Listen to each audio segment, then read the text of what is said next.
கிறிஸ்தவனை disturb பண்ணாதே, அவனை அசால்ட்டாக எண்ணி விடாதே. கிறிஸ்தவனை டிஸ்டர்ப் பண்ணாதே, அவனை அசால்ட்டாக எண்ணி விடாதே. அவன் வெட்ட வெட்ட வளருவான், கொட்ட கொட்ட உயருவான்.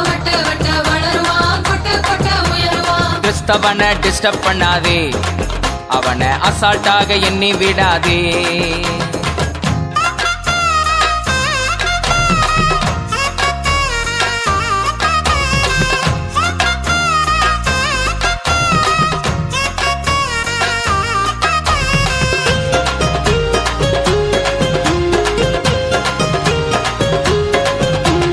திட்டம் போட்டு மிரட்டிடலாம் என்று எண்ணாதே, திட்டம் போட்டு மிரட்டிடலாம் என்று எண்ணாதே. கட்டி போட்டு மடக்கிடலான்னு கனவு காணாதே, கட்டி போட்டு மடக்கிடலான்னு கனவு காணாதே. முட்டி போட்டு ஜெபிச்சான